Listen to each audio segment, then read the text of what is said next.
Oh my God. That's ridiculous. That's the Taliban in Afghanistan and Kabul. What a way to get demonetized right away. Usually takes a couple minutes. Welcome back to Unauthorized Opinions, the show that brings you the most. UOPod.com, streaming on Getter, Twitter, Rumble, YouTube, and of course, thanks to all of our loyal listeners on Spotify, the biggest audio listening platform we're on. But we're also on Google, we're also on Apple Podcasts and iHeartRadio. If you listen to us from there, we love you long time as well. Yesterday, streamed myself playing the Alex Jones video game, got a little pushback, got a little hate saying I can't play video games. One person said, "Hey Andrew, I'm unsubscribing not because of anything you said because you can't play video games." Fake news. Everybody knows I can play video games. I was dealing with pop-ups at the time. You couldn't use your mouse. The game was an in-browser game. You had to use the keyboard plus shift or caps lock or whatever without using the mouse. Didn't make any sense. I still nearly beat the game without using a continue. Died on the very last boss, which was, I think, Klaus Schwab as some sort of globalist. Fun time, though, the game. AlexJonesGame.com, I think it was. Still beat it in an hour. Like I was doing an eating competition. You got to give me credit. But the title track today is the Taliban in Afghanistan. We all know how much Joe Biden left equipment there. He left Blackhawks. He left trucks. He left ammo and weapons there, tons of stuff, billions of dollars. It immediately made the Taliban into one of the biggest armies in the world, not as big as the United States or China, for example, but one of the bigger armies in the world. And now we get this video from last week of the Taliban. I guess they just stepped right into 1998. They're going extreme. We can see it with this video they pushed out. Now it's allegedly some part of some sort of parade. Just getting blasted in the headphones with that. Something part of parade of a show of force in Kabul. And they got guys skitching, as it's called. That's skitching. Holding on to the side of a vehicle while you're on a bike or something. But these guys are on rollerblades and they couldn't feel cooler. How could you not, though? I don't know what the inline skating scene has been like in Afghanistan in the 90s. They were in the Gulf War, I think. Maybe not. But the Taliban rule apparently has expanded to the fun of rollerblading, not roller skates. They're technically rollerblades, as you can see. They're all inline or inline skating, and they're chilling. They got AKs, they got flags with the the Islamic mantra on there, one of the pillars of Islam, and they're going really fast. Let me tell you, when Andrew Says was around 12 years old, he was going pretty fast around some corners on some roads on downward slopes, and it is not easy. So these guys have to have phenomenal core strength.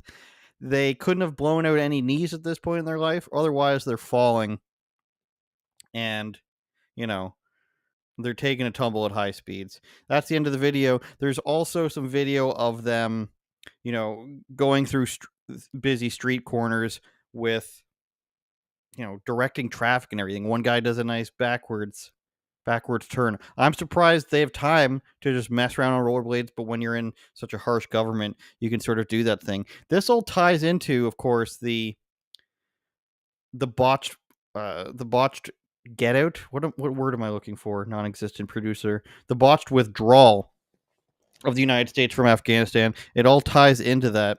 And a couple days after this video surfaced, we learned that they don't know where the money is going.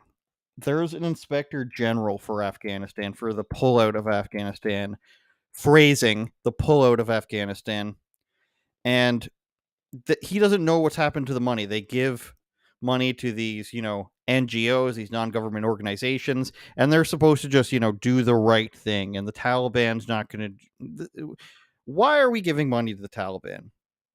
The taxpayer. Why is the taxpayer of the United States giving money to the Taliban? I don't know. Read you a little bit about what they said. The Special Inspector General for Afghanistan Reconstruction, John Sopko, reportedly told the House Affairs Committee that the cooperation from the Biden administration and State Department has been minimal. According to the Epoch Times, the Biden government has resisted efforts by the inspector to pin down where the foreign aid has gone. So the Biden government, much like what they do with Ukraine, the State Department, they don't want to know what's happening to this money. They just want to send it out there and say, "Hey, look, we're giving so much money to make sure things go well over there in Ukraine or Afghanistan and now Israel." They don't really want to know. One, because then they have to be responsible for what happens to it. And two, allegedly, some would allege, not myself, of course, but some conspiracy theorists would allege that if you don't know where the money goes and the government doesn't talk about where the money goes, then you can't, know who's on the receiving end of the money. And given what we know about Ukraine, I would imagine it's a lot easier to do some shifty things in Afghanistan with the money than it is even in Ukraine. And the Ukraine doesn't exactly have the most solid screening systems in terms of where the money's going. Zelensky sort of just says, "Give me more money," and they're just like, "Okay." Except lately, he hasn't really gotten it, and he's been a little bit ticked off about that. So Sopko stated point blank, "We do not know, period, how the humanitarian aid is being used." He also alleged that information from multiple sources, including the U.S. Agency for International Development, has indicated that, quote, "the Taliban is diverting or otherwise benefiting," end quote, from the aid, not the intended beneficiaries. So we're sending a couple billion to Afghanistan. We don't know where it's going. The government isn't helping us find out where it's going. And according to everything we've looked into, the Taliban is getting some support from the money. He said some guy from the State Department has ignored countless requests to meet, tra la la la. And he went on to say many would like to believe that we are aiding Afghan people while successfully bypassing the Taliban. This can be viewed as useful fiction, as it ignores the fact that it's impossible to entirely bypass the Taliban regime, Sopko continued. The inspector general explained he also noted that the Taliban pressures the UN and other non-government organizations to issue contracts to Taliban affiliated companies to partner with Taliban affiliated NGOs and not to partner with other NGOs. That seems pretty obvious, you would think. If you're a person within the US State Department and you're like, "We're going to give $2.5 billion to Afghanistan for some reason, and it's just going to go to the people, we swear. The Taliban is just going to let it go to the people because the UN says so." If you're going to give this money and then you're just going to say, "Hey, we trust that the Taliban isn't going to get their Taliban-y hands into it, and they're not going to pressure anyone, and the UN's going to shrug them off, and all these other NGOs are going to shrug them off and just operate freely within Afghanistan." That's a dream. That is not just a regular dream. That is an Afghanistan poppy field on fire, hazy heroin opiate dream from the inside of a den with the Taliban. That's that's how wild of a dream that is. Smoking opium in a den in Afghanistan. There are no good answers, he went on to say. There are no good alternatives when providing humanitarian assistance in an environment like Afghanistan. So there's not much they can do. If you're just handing money over to Afghanistan and saying we don't really care what happens to it, what is this inspector general guy supposed to do? I think what they expect him to do is shut up, take your $200,000 a year salary, pretend like you're doing things in Afghanistan, and we will continue to pay you. As long as you don't really say what's happening and you don't look too hard, we're going to pay you. And then he calls and nobody picks up the phone. They're just like, who's this guy? Who's this guy calling me right now? Why does he actually want to know where the money goes? That's wild. There's a bit more footage we can show of this on your local YouTube channels. Trying to find where they're like pirouette in the streets. It's a pretty long video.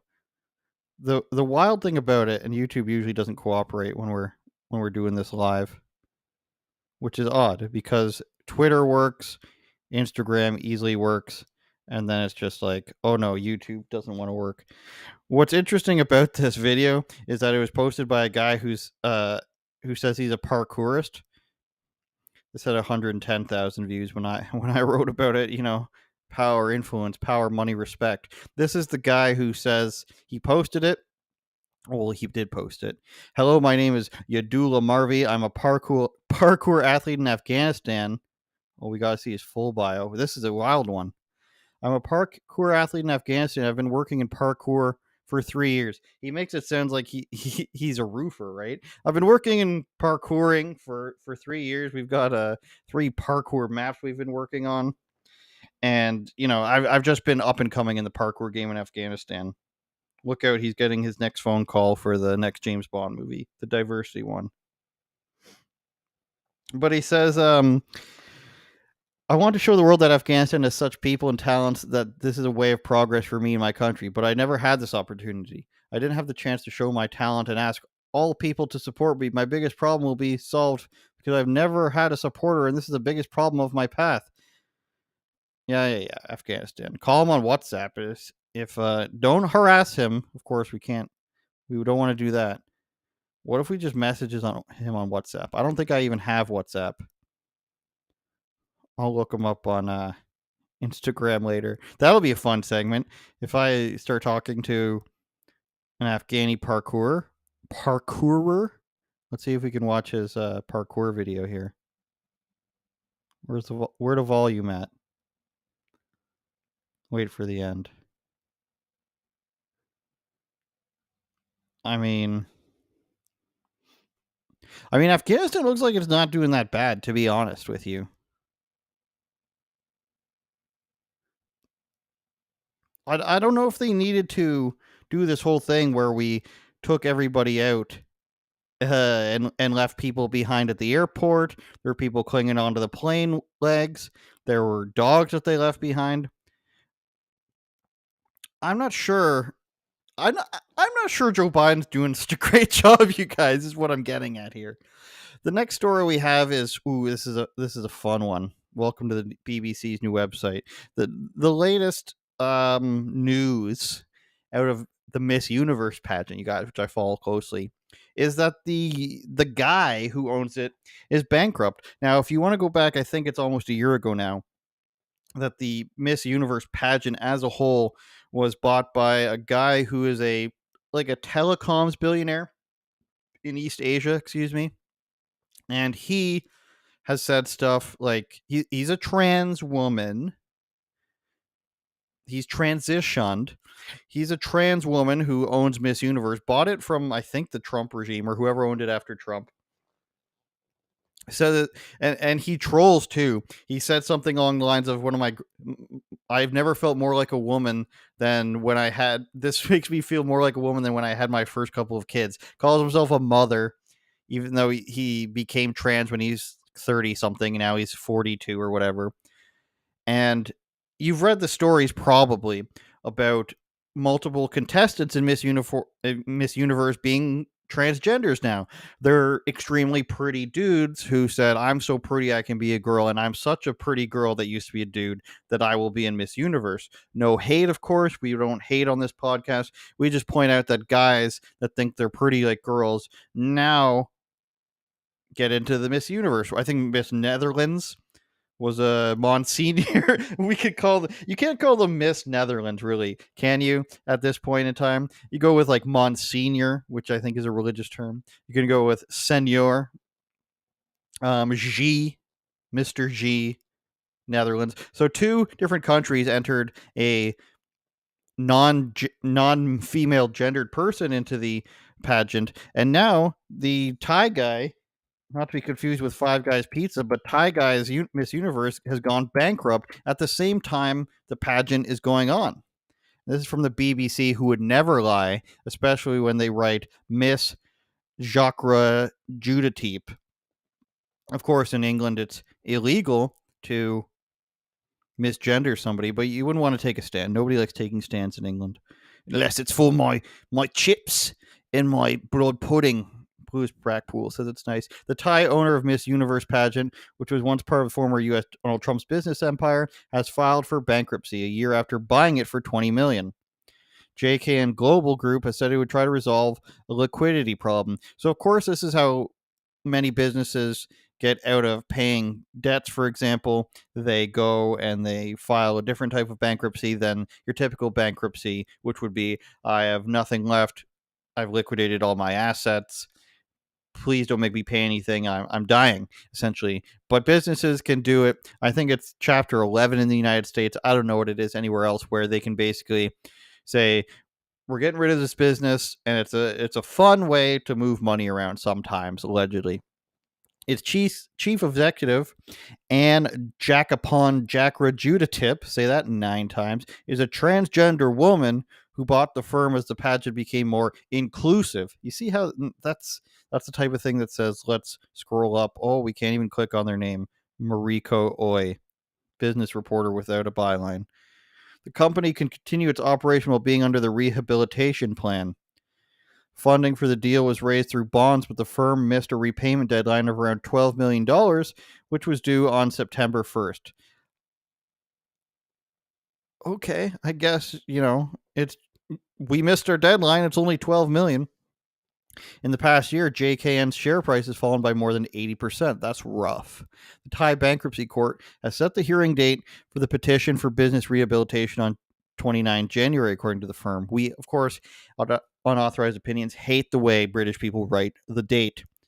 It's on 29 January.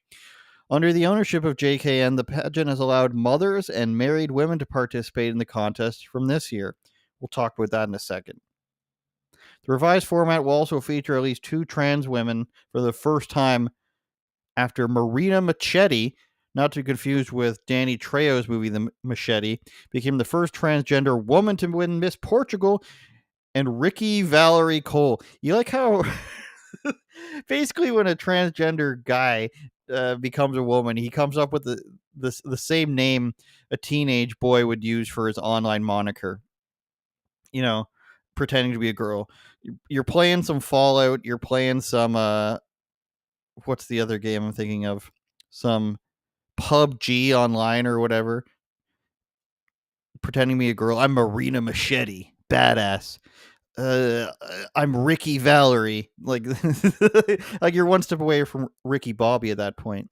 The annual pageant, with a history spanning 7 decades, is broadcast in more than 165 countries, and now you can see dudes in it.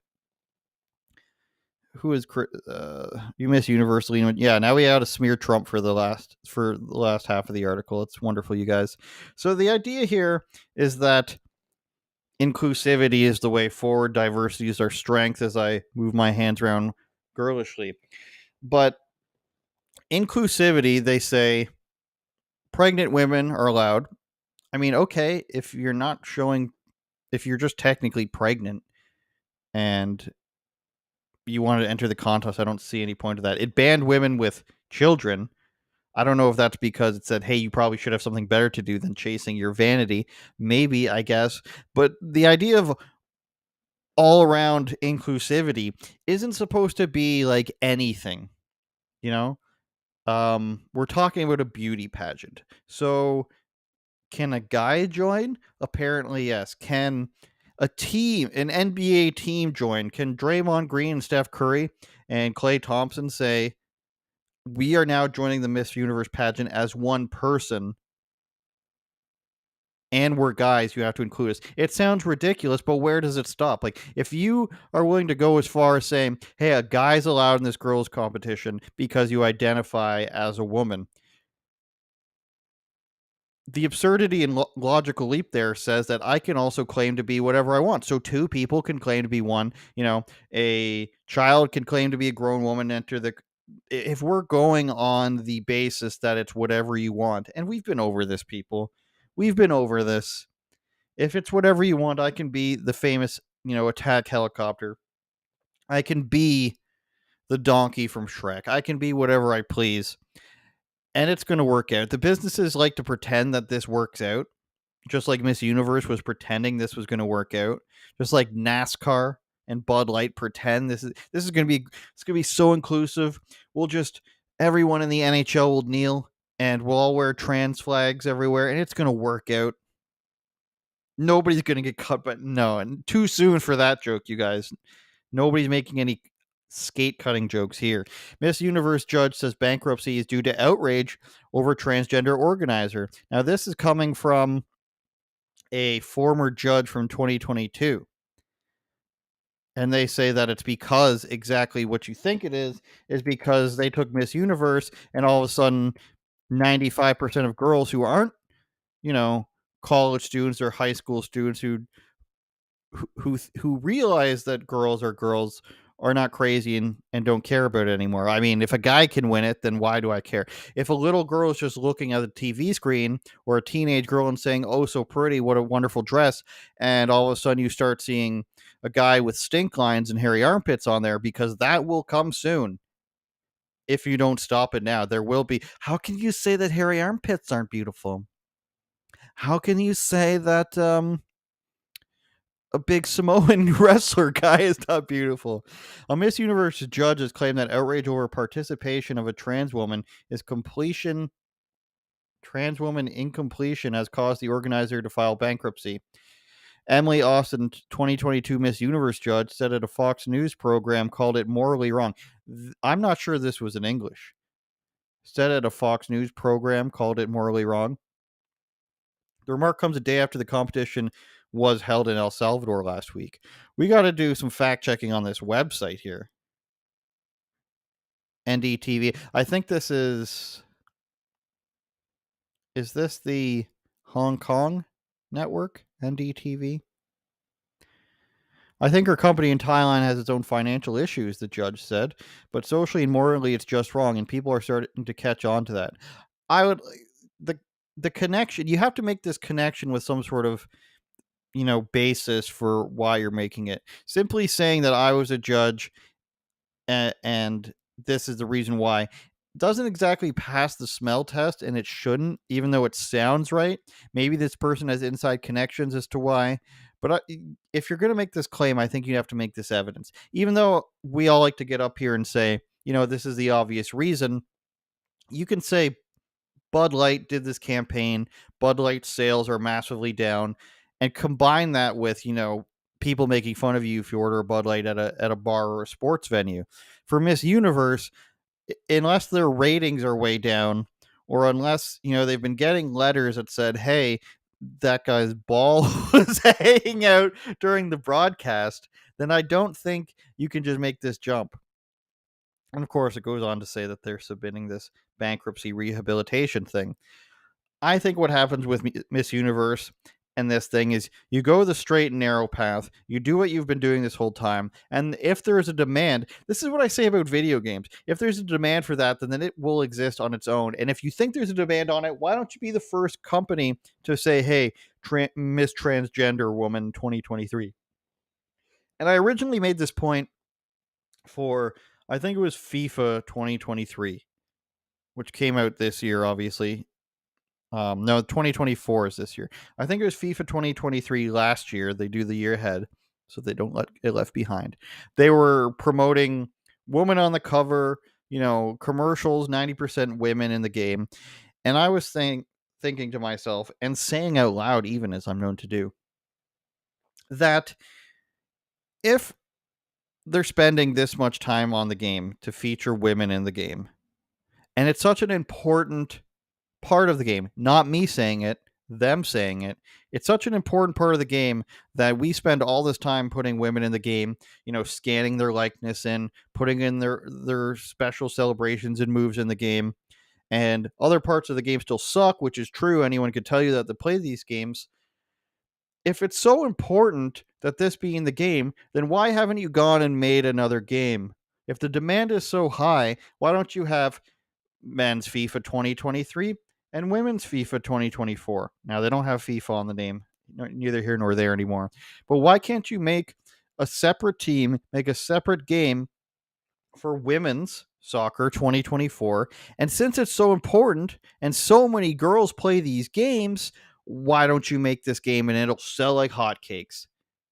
What's the difference? If they were to say, here's the version with girls in it, version A, and here's the version without girls in it, version B, and this version has a couple extra features, and this in the A version, its only extra feature is the girls in it. Would you rather have, a choice of 50 other different balls or extra animations, or would you rather have the girls' team? Which one do you think the casual fan or hardcore fan will choose? The casual fan will not choose the one that has the girls in it, and the hardcore gamer will not choose the one that has the girls in it. In this case, for Miss Universe, the hardcore gamer, the girl who says, "Hey, Miss Universe, the girls on this are pretty. I like their dresses. I want to be in pageants, or I am in pageants." The hardcore gamer in that situation is not going to say, "What this is missing is actually dudes." Just like the boys and the teens and the Andrew Sezes playing the video games are not going to say, "What this is missing is actually, you know, rise up, girls, rise up and kick that ball." I don't know anything else other than rise up we can say legally, but nobody's going to pick that. And so if you think it's such an important thing and you want to prove something, Miss Transgender 2023, Women's FIFA Soccer 2096, whatever it may be, but they won't do that because without the background, without the pillar of Miss Universe, FIFA Soccer, the other cannot exist, and it will not exist on its own, and everything else is pretend. Everything else is the 31-year-old lonely girl, possibly obese, possibly puts salt on things that do not need salt to be on them. She's the one saying we need this inclusivity and we need it now. In the Miss Universe's case, it's a guy who thinks he's a pretty girl saying we need other guys who think they're pretty girls because girls are kind of icky to me, and I would like more transgender people in the Miss Universe. We didn't get here, folks, by being mean. We got here by them shoving it down our throats. We got to this point where we say, it's guys being oh so pretty that they're in Miss Universe pageants. We didn't get there on our own. We got there by saying or by hearing them say, "You're a bigot if you don't like transgender women. You're a bigot if you don't like Man of the Year Kim Kardashian or Bruce Jenner. Keep it all in the family, of course." We got here by them shoving it into our faces. And I guess maybe, according to this last article, the pageant fans have had enough. Let's take a look at the chat here. Kurt Elliott says, something I probably shouldn't read on air. Shout out Kurt Elliott. Sure we can. He says, I guess all it takes is gays to decide the woman of the year is a man. I don't blame it on gay people. I blame it on the women who allow these things to happen. There's the reason they submit a woman of the year category for everything is because women say, "Hey, what about us?" Right? And whether that's right or wrong, it's up for the women to then say, "Hey, no guys in this." But that's not going to happen unless, I guess, you're a swim team or a power lifter these days. It's starting to turn around, but that's not going to happen if the women don't stand up for themselves and say, "Hey, we actually just meant a category for women and only women, and not add in a category for women, which also men can be in for some reason." Shout out to Nostressless Los. I'm not reading that. But shout out to you, Craig's Catfish Cave. Now that's a good that's a good name. Shout out to you. Shout out to everybody on Rumble. I don't know if Getter's operating right now, but shout out to everybody on that, and Twitter and Twitch, of course. Our next story we're going to move on to is blackface in California, and we got some blackface images to show you. A middle schooler in California was suspended from going to any football games because they said he was wearing blackface. Now, this is just ridiculous. This young lad showed up to a high school football game. Clearly, he's looking up to players or has an older brother on one of the teams. Clearly, he looks up to NFL players who do this thing for no reason. It's to look cool, it's to look frightening, it's sometimes to keep the sun out of your eyes, the eye black. And he smears it all underneath his eyes, down there on his sideburns, nothing on his forehead. Maybe there's a little bit from wiping his brow earlier. Nothing around his lips or his nose. And nobody knew about this until Libs of TikTok posted about it. And the principal then saw it and he's like, "This is blackface. Get this kid out of here." He calls the parents and he says, "We have a disciplinary notice to give you, and it's because your son was in blackface, and we can show you the notice, actually." painted his face black at a football game. Not even willing to call it blackface. But they said, I'll get to this in a second actually, the reason for the suspension, he got a 2-day suspension. You can see that up here, number of days suspension. The reason he was suspended was here under number 14, hate incidents, offensive comment, intent to harm. So I don't know if a comma means as well, I think. Offensive comment, intent to harm. They're saying he did blackface on purpose, and therefore he was trying to harm people. I like some of the other things you can get suspended for in this school district. Smoking, 4 offenses of cigarettes. Billy smoked cigarettes 4 times. Obscene acts, habitual profanity. You brought a bong to school, maybe. Sexual harassment, obviously not a good thing. Hazing. But they said offensive comment, intent to harm. Look at what they put under interventions, previous interventions attempted. No place for hate presentation. Review of C-room school rules. Frequent check-ins, parent and student contact, assemblies. They made this little kid go through a re-education system, a presentation for why he's a piece of trash as a punishment for him wearing the eye black at this football game. And this company called the Foundation for Individual Rights and Expression, nickname is Fire. We go by Fire. The notice stated that the 13-year-old boy painted his face black at a football game and noted he was to be suspended for 2 days. The notice also described that previous interventions had included a presentation called No Place for Hate. Principal told the child's parents in a meeting that he was also banned from attending future athletic events for wearing blackface. And of course, this organization stood up for him and told the school that they need to remove the infraction from his disciplinary record and lift the ban on his attendance for future athletic events. So this poor little kid, he's a middle schooler, so I guess grade 6, 7, or 8. He goes to a football game for some older kids, a high school interstate championship, I think it was. It says at the top. Unified School District. You know, La Jolla, and I know how to pronounce that because I'm so Spanish, and Morse High School in San Diego. And he shows up, and he's all excited. He's wearing his eye black. He smears it down his face like some sort of cool football player would do. And they accuse the little boy of blackface. Now, where have we heard this before? Where do we hear about blackface? We hear about it with Justin Trudeau, right? But Justin Trudeau doesn't even know how many times he's done it. And the reason I bring that up is because people not intending to wear to be offensive by wearing blackface, they are the ones that get hit with it the most. If you are some sort of liberal comedian who does blackface, you will be given the clear go ahead. You'll be allowed to do it. You'll be allowed to do anything that you want. Comedically, of course.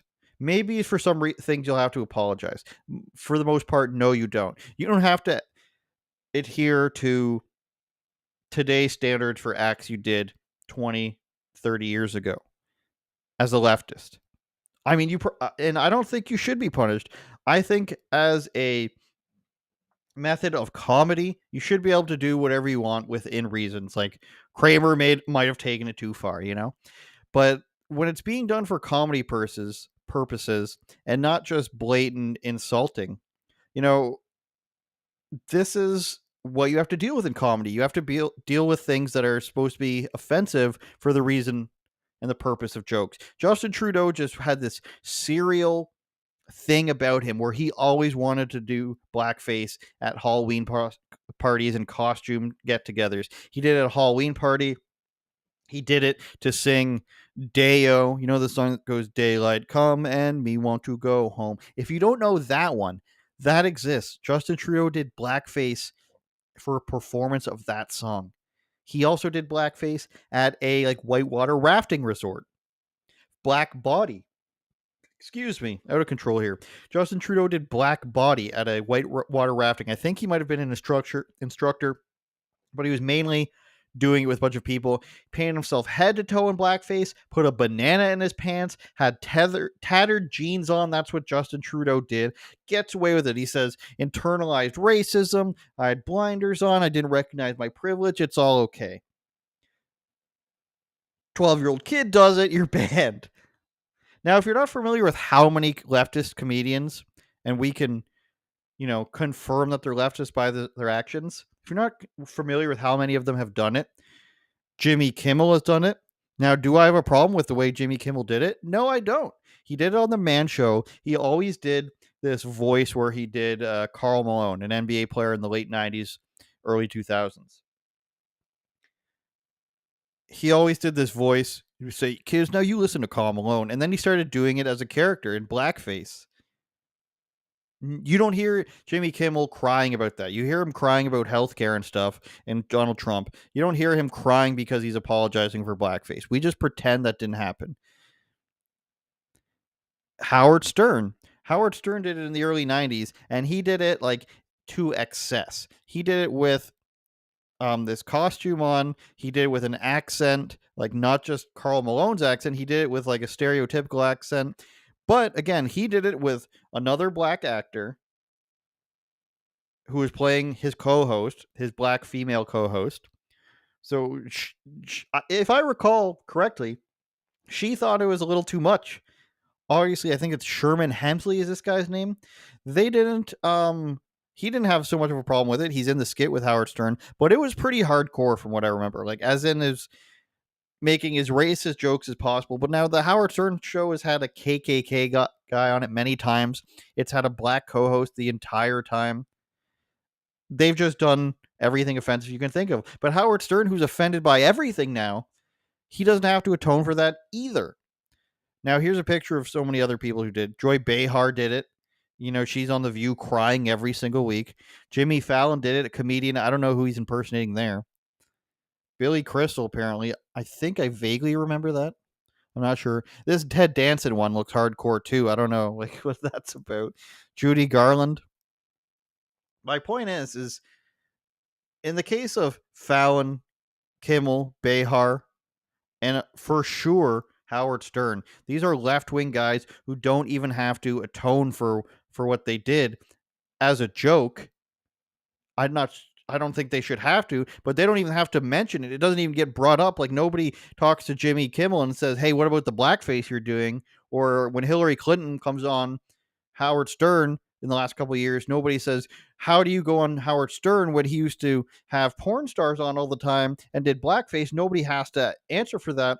But when a 12-year-old kid goes to a football game with eye black on the bottom of his face, and it's not even, he's not doing blackface on purpose. He doesn't appear to be even doing it at all. And it's not a joke either. It's just, you think he's doing something mean. He doesn't, like, there's no conversation that can be had. He's suspended immediately. But when other people just blatantly do it, oh, it's just comedy, it's just comedy, which I agree. It is just comedy, but I think we're seeing now, there's a 2-tier system with everything.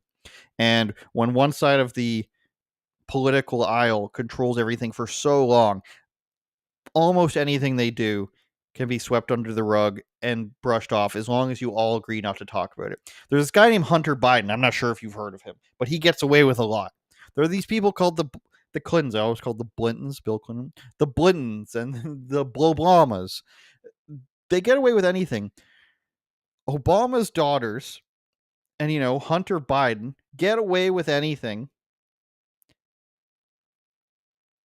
Trump Jr. so much as sweats. He's a piece of crap. So I just want to see some fair treatment. It's in San Diego. That's supposed to be some more of a conservative part of California. But nonetheless, a 12-year-old boy has been lambasted for going above and beyond what he's supposed to do, which is just clapping, I guess. That MFer Not Real lady is back in the news. She was on Alex Stein's show, friend of the show, Alex Stein. I saw she was on there, and I said, I messaged the producer of Alex Stein's show. Very nice guy. And I said, did you see her on the Barstool Sports Pardon My Take podcast? she said that it was just part of a conversation, her freak out. There was nothing. It was just an expression. That guy's not real. They didn't ask her about the parts where she said, hey, the paraphrasing here now, but she said, according to the police report, this plane's going to go down. Everyone's going to die. I don't want to stay on here. You guys can stay and die with the rest of them. They never asked her about that. So it appears Alex Stein and his producer at least asked her somewhat about this. Now, can I ask you a question, Tiffany? Oh, what now? You can answer honestly, or you can lie. I hit up airplane bars before every flight. How many tequila shots did you have before the flight? Yes, everybody wants to know. I didn't have any tequila shots. Thank you. So that Did you was have a drink sober? at all? Yeah, I was in an AA lounge and I had a couple glasses of wine. Oh, I love the AA lounge. Wait, so you got the look? I got the AA card too. Well, oh I don't anymore. But I got it, so we can go to the lounge together. This is the Amex, and look, I got the Amex Platinum too. So you know I'm a pimp on a blimp. That's Amex Platinum, folks. You get to go to either lounge. We get to go to the American Where's lounge. the black? That is for different financial reasons. I can't get that because I stole some woman's identity and. Oh, so exactly why you want my social security number? Yeah, that's part of the reason. Yeah. So yeah, we're so not gonna go there. so you had a couple glasses of wine. You were kind of, anxious or whatever, and then you had the freak out, and is that I wasn't anxious. okay? No anxiety. I So wasn't anxious. there was an earbud missing or something. No, that was just like the start of everything. That was what started it all. Yeah, but no. Tiffany, you're such a good sport. You're such a legend. So where do you think you're going to head from here in your mind? Like, what is your next goal to achieve? You become arguably the most famous person of 2023. You've had. I wouldn't call it famous. It is famous in this day and age, in the digital era. You're literally more famous than any actor. It'd be really nice not to be called the crazy lady. So I wouldn't call that. Well, famous. Alex, before the show's over, let's rebrand her. How can we rebrand Crazy Yeah, Lady? how would you like to be rebranded? I have no clue. How about passionate Passionate. female Passionate's a good passenger? word. Passionate passenger. I am very Passionate passionate. passenger. That might be a little better. Than Tiffany the crazy passionate passenger. Yeah. Because that's what I hear people say. I'm not angry. I'm just passionate. So that's what and then when are we going to get married again? Summer wedding? I like fall. Can you wait till after baby Tiffany is a little older so Yeah, she can because be she has to be the flower girl. she can be the flower girl. Wait a Yeah. year till she can walk. So she at least needs to be. Shout out Alex Stein crew. Love those guys. So you'll notice that this girl doesn't want to answer the actual questions. She, as you can see, she's getting pretty uncomfortable and saying she doesn't want to be known as Crazy Lady. And then she says something like the missing earbud is what started it all. But we can't get any more details than that. Like, this girl's gone on Barstool Sports, just hung out with them, did so much content with them, goes on Alex Stein. Now, obviously, that's only a few minutes, and I'm sure she was a great sport to make it an hour and such into it. But when we talk about her having some drinks or whatever it was, and the quotes about her saying that everybody's going to die on the plane, and she didn't even care about her luggage. She said she just wanted to get off. A person who just says that they had an argument with somebody and they don't need to explain any further, but they want to capitalize on this fame. It's like say the line, Bart. Like, what are you doing on this show if you're not going to actually tell us what happened? Do you have you could say I have a lawsuit going on right now. I don't want to talk about that, but like, what's going on? She says she just had an argument with a guy on the plane. It was a figure of speech when she said that MFer is not real. And then when they point out that she reported it to the police that it was over a missing earbud, she doesn't did he steal it? Where did it go missing? It was apparently with a family member. What does that even mean? Was this guy a family member? Does she hate this person? And then we're just ignoring that she's ignoring that she said everyone on this plane is going to die or something to that effect. And I don't even care about my luggage that much, that we're in that much danger that I don't care about my luggage. That's a person who's having a freak out, drunk or something, allegedly, we have no proof, or on some sort of drugs.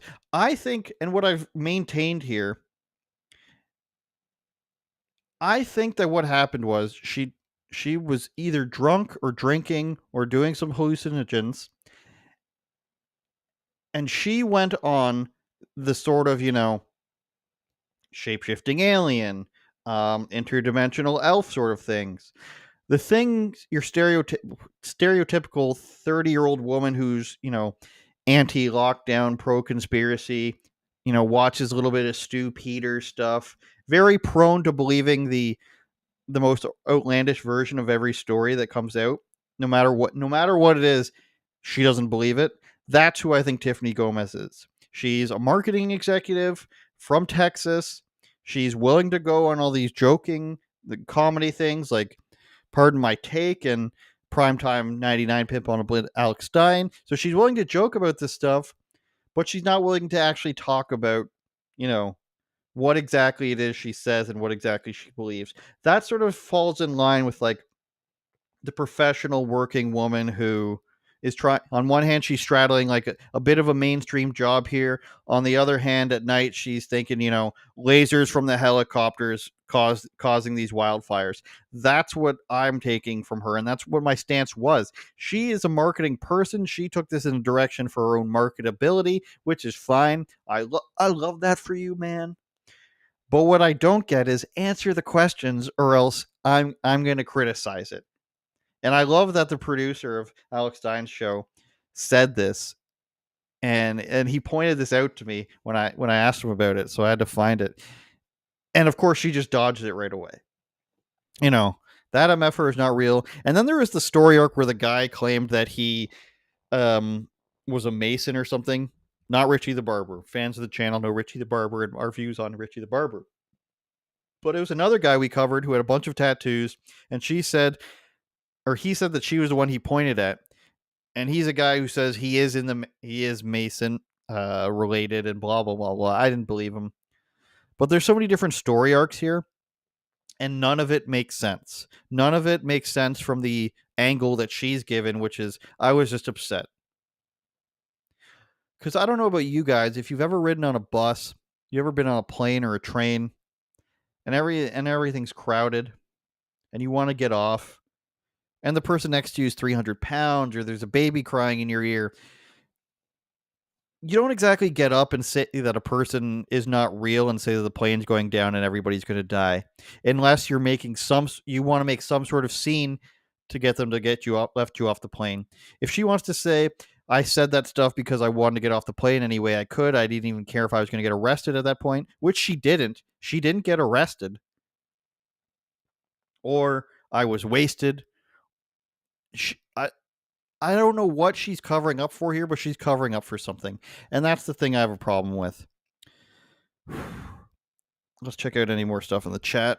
Did she see a shapeshifter or what? Says Delta Mail. Delta Mail, I've heard of Giga Chad. I've heard of Alpha. I've heard of Beta.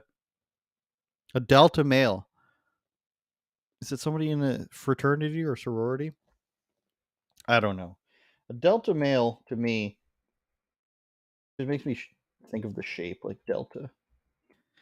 But she's seeing a shapeshifter? I don't think so. Unless, like I said, unless she was on some hallucinogenics and she wants to come out and admit that.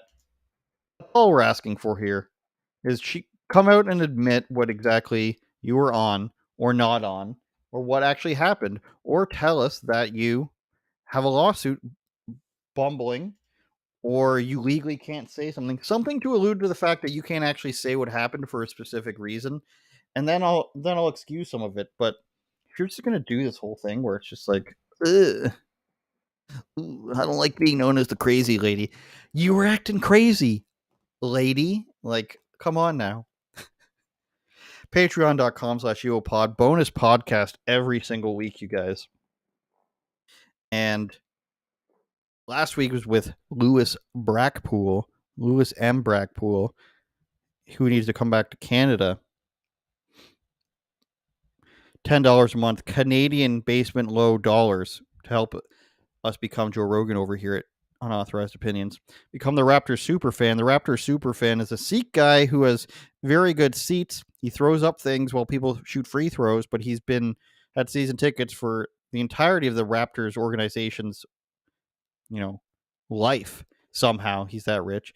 Or become an unauthorized person, and basically the world is at your fingertips. We'll take your requests for stories. We will do a commentary, a reaction video to something you like. the Patreon is growing, and the podcast does have a bonus episode every week. Last week, on the weekend, Come On England bonus podcast with Lewis Brackpool, we went over a bunch of footage that Lewis recorded on Remembrance Day, Veterans Day, Armistice Day in England. On Veterans Day in England, where they were trying to go to the cenotaph, the statue, the English statue commemorating the troops, and they were blocked off for no reason by the police, and then they were called far right. So basically, it seems to me that the police coordinated something with the media where they wanted to make them look terrible, and that's what we talked about. Lewis had firsthand footage of that. He was in the crowd. I'd give it a like here if I could, but I can't. But you can if you go to patreon.com/uopod. And love us, like us, and love us, and love us, and like us. I also wanted to give a shout out to TJ Laramie. He won last night, defended his belt in the BTC, which is a MMA organization here in Ontario, Canada. He's still the champion. I sponsored him for the last fight. It was a great finish, and here he is, just beating a guy. Step over. He's got the full mount. This Could be the beginning of the end here. You can finish this from full mount. He doesn't have to step over. Good. Oh, let go of the grip, did Laramie. Good job from But still, full mount with 1:10 left in the round to work with for Laramie. It's not a good. He's gonna get flat. So that's basically when you give up, when you give the guy the back here, and all you're doing is he's looking for a way out. TJ wrecked him in the second round. Shout out, friend of the show, TJ Laramie, and shout out to everybody in the chat, Delta Mail, who I mentioned, Kurt Elliott. I'm gonna try to say the name now and look at it really closely. Nostros los lobos estamos representado. Sounds Portuguese. We don't support Brazil in this house. You know what I'm saying? Unless you're a Patreon subscriber. Craig Catfish Cave, still love that name.